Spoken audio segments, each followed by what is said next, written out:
Hello दोस्तों, welcome to my YouTube channel DS maths classes में आप सभी लोगों का स्वागत है। तो स्टार्ट करते हैं आज की क्लास। देखो आज मैं आपको क्या एक नया टॉपिक समझाने वाला हूँ जिसका नाम क्या है संख्या पद्धति, जिसको इंग्लिश में क्या कहते हैं नंबर सिस्टम। ठीक है। और संख्या पद्धति में आपको सबसे पहले क्या समझाऊंगा, संख्याओं के प्रकार। ठीक है, तो फिर स्टार्ट करते हैं। देखो सबसे पहला प्रकार क्या है, प्राकृत संख्या। प्राकृत संख्या किसे कहते हैं, जो एक से स्टार्ट होती है और अनंत तक चलती रहती है, उसे क्या कहते हैं, आपके प्राकृत संख्या कहते हैं। और इसे प्रदर्शित किससे करते हैं, आपको देखो इसे प्रदर्शित किससे करते हैं, इनसे प्रदर्शित करते हैं। और जैसे कि क्या 1 2 3 4 5 6 7 8 9, मैंने क्या कहा, जो 1 से स्टार्ट होती है और क्या अनंत तक चलती रहती है, वो क्या होती है, आपको देखो प्राकृत संख्या होती है। ठीक है। और यहाँ पे भी देखो परिभाषा क्या लिखी हुई है, 1 से लेकर अनंत तक की सभी धनात्मक संख्याओं को क्या प्राकृत संख्या ही कहते हैं। ठीक है। और मैंने भी आपको क्या परिभाषा बताई, जो 1 से स्टार्ट होती है और चलती रहती है, मतलब अनंत तक चलती रहती है। ठीक है, तो क्या कहते हैं, अपन प्राकृत संख्या कहते हैं। ठीक है। और इसको प्रदर्शित किससे करते हैं, अपन एन से प्रदर्शित करते हैं। ठीक है। और अब चलते अपन आगे। तो दूसरा प्रकार क्या आपको देखो पूर्ण संख्या। ठीक है।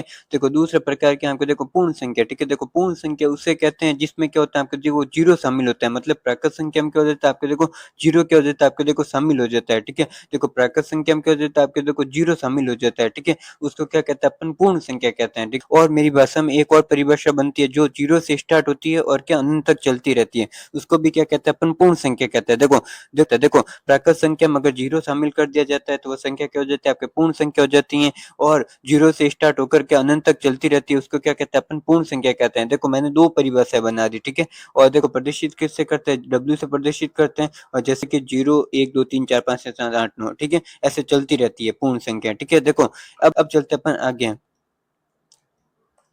प्रकार के आपको देखो पूर्णांक संख्या। और पूर्णांक संख्या किसे कहते हैं, जिसमें पूर्ण संख्या और ऋणात्मक संख्या शामिल होती हैं, उसे क्या कहते हैं, आपको देखो पूर्णांक संख्या कहते हैं। क्या क्या देखो, पूर्ण संख्या प्लस ऋणात्मक संख्या बराबर क्या आ जाएगा, आपके पूर्णांक संख्या बनती है। क्या बनती है, आपको देखो पूर्णांक संख्या बनती है। ठीक है। प्रदर्शित किससे करते हैं, आपको देखो आई से प्रदर्शित करते हैं। और जैसे कि क्या होता है, आपको देखो बीच में क्या होता है, आपको जीरो होता है। और राइट साइड में क्या होती है, आपको देखो धनात्मक संख्या। और लेफ्ट साइड में क्या होती है, आपको देखो ऋणात्मक संख्या। ठीक है, ये होती हैं। ठीक है। एक बार वापस बता देता हूँ, पूर्णांक संख्या किसे कहते हैं, सभी पूर्ण संख्याएं तथा उनकी ऋणात्मक संख्याएं, उसे क्या कहते हैं, आपको देखो पूर्णांक संख्या कहते हैं। उसे क्या कहते हैं, आपको देखो पूर्णांक संख्या, मतलब पूर्णांक संख्या कहलाती है। ठीक है। यहाँ पे क्या पूर्णांक है, पूर्ण नहीं है, पूर्णांक है। ठीक है।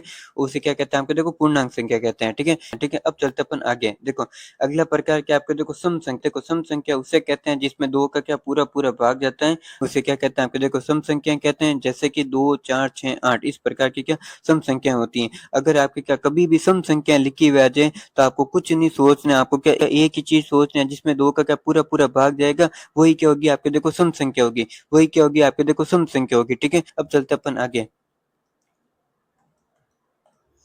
देखो अगला प्रकार क्या है, आपका देखो विषम संख्या। ठीक है। विषम संख्या किसे कहते हैं, जिसमें दो का क्या पूरा पूरा भाग नहीं जाता है। ठीक है। देखो सम किसे कहते हैं, जिसमें दो का क्या पूरा पूरा भाग जाता है, उसे सम कहते हैं। और विषम किसे कहते हैं, जिसमें दो का क्या पूरा पूरा भाग नहीं जाता है, उसे क्या कहते हैं, अपन विषम कहते हैं। उसे क्या कहते हैं, अपन विषम कहते हैं। ठीक है। देखो जैसे कि क्या आ जाएगा, आपको देखो 1 3 5 7 इस प्रकार की क्या हो जाएगी, आपको देखो विषम संख्या हो जाएगी। ठीक है। ये क्या हो जाएगी, आपकी विषम संख्या हो जाएगी। ठीक है।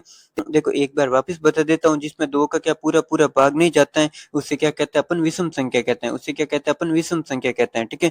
यहाँ पे देखो ये चीज बहुत इंपॉर्टेंट है, हो इससे क्या सीधा क्वेश्चन आता है। ठीक है। देखो सबसे छोटी विषम संख्या कौन सी है, आपके देखो एक है। और सबसे छोटी सम संख्या कौन सी है, आपके देखो दो है। सबसे छोटी विषम संख्या कौन सी है, आपके देखो एक है। और सबसे छोटी सम संख्या कौन सी है, आपके देखो दो है। ठीक है। चलते अपन आगे।